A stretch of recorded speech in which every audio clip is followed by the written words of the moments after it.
Welcome to the History Of series, where I go into the full story of characters from Dragon Ball and include details that you may have forgotten about.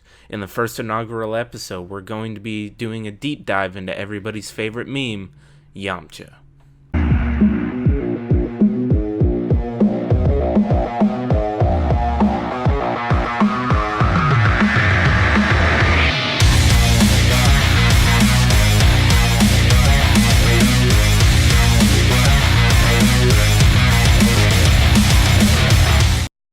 Nowadays, you might view Yamcha as that stupid side character that has been turned into a meme by the likes of Team 4-Star and others.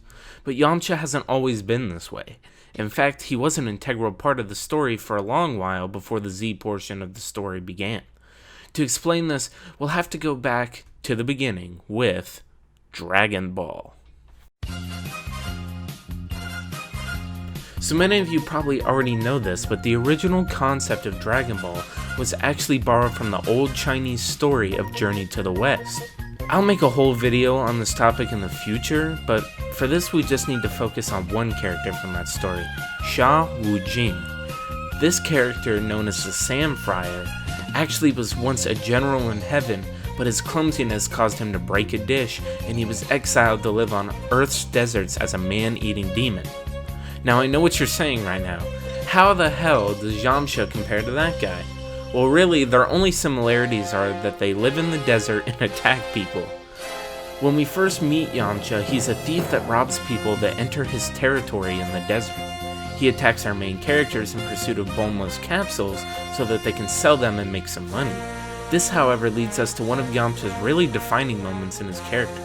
Yamcha is the first person, technically, we see that beats Goku in Dragon Ball. Now I know there's a technicality because Goku was hungry and out of energy, but that's still a win in my book. We also learn though that Yamcha has one crippling fear that he wants to use the Dragon Balls to reverse. His fear of women. That's what causes our first glimpse into the type of character that Yamcha really is. We aren't meant to take him seriously, we're meant to see him as more of a gag side character if anything. After help defeat Pilaf, we actually see something that is kind of a little character arc for Yamcha. Without the use of the Dragon Balls, we see Yamcha finally get over his fear of women naturally, and he finally ends up with Bulma. It's actually a pretty feel-good moment seeing Yamcha get the girl at the end of the arc. From here though, we begin to see the downfall of Yamcha. When we get to the tournament saga, we see Yamcha entered as he still is a martial artist. Mainly though, we see what Toriyama's true intentions with this character when he's mainly used to job out to Jackie Chun, who we later learn is Master Roshi in disguise to make sure Goku doesn't win the tournament. We don't really see Yamcha again until the Fortune Teller Baba arc, where he has some really cool moments where we see that he is still somewhat effective of a character. He has some great fights with takes on the classic Universal monsters. This then leads us into his rivalry with Tien Shinhan, who at the time was one of the scariest fighters we had seen in Dragon Ball. The banter that goes back and forth between these two guys makes it really enjoyable to see them finally go at it. This, however, ends up with Yamcha being bested and his leg being broken, which relegates him to just being another side character. This wouldn't be the end of their rivalry though, as even though Tien eventually does side with the good guys, with this injury, however, it really just puts Yamcha on the sideline for most of the Piccolo Daimao and Junior arcs, even though he wouldn't have been useful anyway at this point.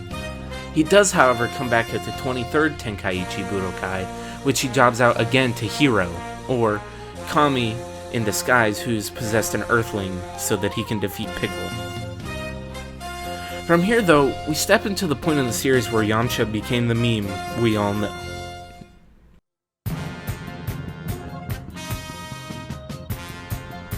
During this time, the focus of the series really shifts away from being a martial arts-based story and begins to move into the sci-fi basis. The introduction of beings that are even stronger than the two people we thought were the strongest ever would have been the perfect time to retire these old characters that we knew had no chance. But nope, that's not what happened at all. You know what happened.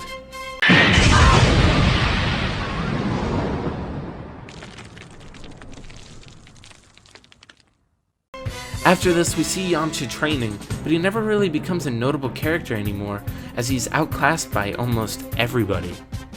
And the one thing that's really a bummer though, is that Bulma ends up leaving him.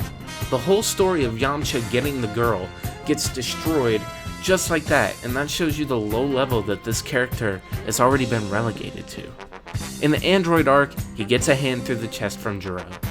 Then, only to be followed by getting destroyed by Android 17 later in the arc.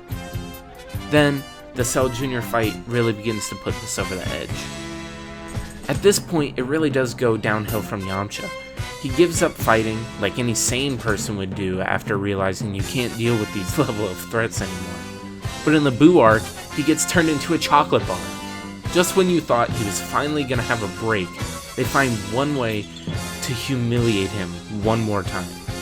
Now, this is where, for me, the history of Yamcha really does stop, because he does have some moments in GT and Super, but they really don't add to anything, and if they do, it's just to insult him.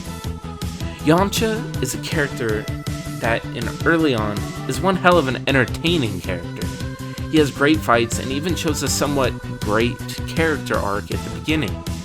But towards the middle of the series, Yamcha gets written to obscurity and is nothing but a puppet to be used to make a threat seem more threatening.